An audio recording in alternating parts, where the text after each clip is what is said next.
not the place for thought that does not end in concreteness. It is not easy to be open or too curious. It is dangerous to dwell too much on things, to wonder who or why or when. To wonder how is dangerous. How do we, the people, get out of this hole? What's the way to fight might? I do what Richard and Ralph and Langston and them did. It's not easy to be a poet here, yet I sing. I sing. It's not easy to find some quiet place, some grace. No time to talk about dreams in this world where ice is everywhere. So I'm sitting there in Mississippi after a couple of days of being locked up. I decided I would waive extradition. Now, this was because of my spiritual growth. A friend of mine has something he calls his niggerator, right?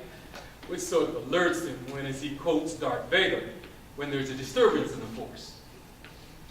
But I'm operating on another thing, you know. Because a lot of the tension I felt regarding race had sort of been washed away.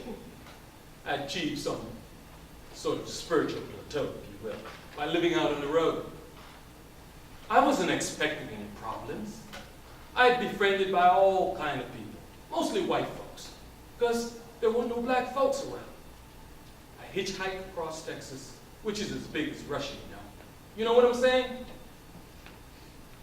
I got one ride from my brother. The brother picked me up and he said, "Man, you know, brothers don't hitchhike out here that much." I know, but I don't have any money. What am I going to do? Anyway, I waived extradition to Florida, meaning I voluntarily went back. If I hadn't done that, I don't think I'd have ever gone to death row, because the state of Florida didn't have a case. Nobody had seen me there. There was no connection between me and the place where the crime occurred. No fingerprints, none of that, because I wasn't there. And in Florida, as in most places, the jury is chosen from the voting records. And this is 1974. Black people had only had the right to vote since 1965. And this is a backwater town where it's run sort of like a plantation. And the folks in charge are the folks in charge, right? And as I sometimes tell people, if you're accused of a sex crime in the South and you're black, you probably should have done it, you know? Because your ass is going to be guilty. They found me guilty. This is a weird country, man. It really is. It always amazes me when I talk about this. I say, how do you figure this out now? All these guys, they've been to Vanderbilt, to Yale, to Princeton, to Harvard and shit. And they look at the same information and they come up with diametrically opposite conclusions. Figure that out. So it doesn't have anything to do with one's intelligence. It has to do with one's preconceptions, with one's tendencies, and how one looks at other human beings. You see? That's what it's all about. Needless to say, Job is one of my favorite biblical figures. I don't know if I have the patience of Job, but I hope I have his faith. Even if you got a teeny weeny bit, it's big. The shit is hard to come by. You know what I'm saying? But faith or not, I realized a long time ago, if I internalize all the anger and all the pain and all the hurt, I'd be dead already. They wouldn't even have to execute me. When I first got out, I was numb.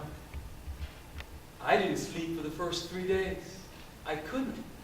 And on death row, I slept like a baby every night. My first day home, they threw a party at my brother's house.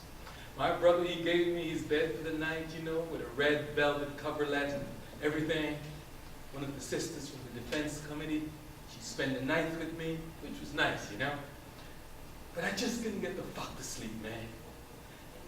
I guess around the third night, I began hallucinating. One of my friends said, let me call my pastor and ask him to pray for you. I talked to the pastor, he said some kind of prayer. I laid down, and I went straight to sleep. I haven't had any problem sleeping since then. After that, the main adjustment was just learning to feel again, you know. When you're in prison, you can't allow yourself to feel too much. So when you get out, you gotta practice. I had to practice a bunch to be human again. Just to remind me.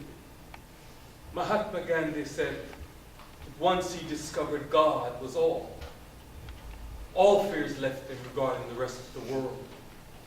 You know, it's true, you know. If you're not harboring any kind of malice, any kind of stuff like that in your heart, there really ain't too much to be afraid of. I understand why people are afraid.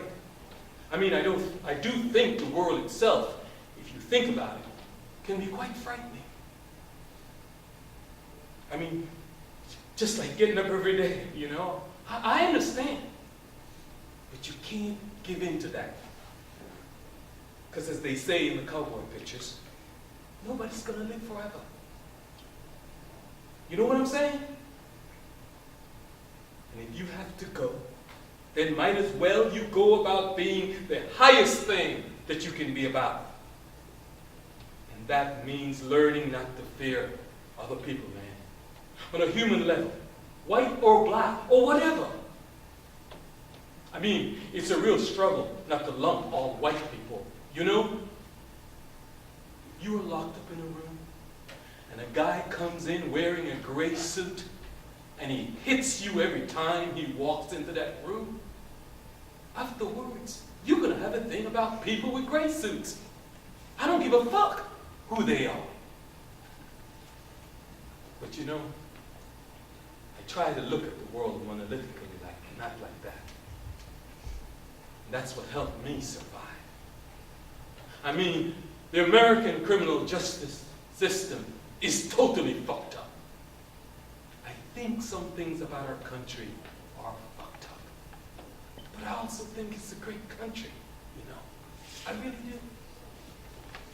But I mean the fact that you can have people who probably knew a lot of folks were innocent, but they were not going to be the ones to lose their jobs, jeopardize their kids' college education, blow their new SUV or whatever.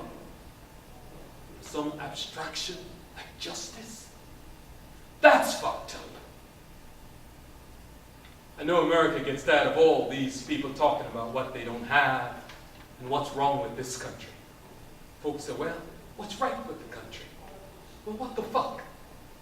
To make things better, we ain't interested in what's right with it. We're interested in what's wrong with it. You don't say, what's right with your car? What's wrong with it is what we better deal with. This is the place for thoughts that do not end in concreteness. It is not necessary to be curious and dangerous to dwell here. To wonder why and how and when is dangerous. But that's not how we get out of this hole. It is not easy to be a poet. Yet, I sing.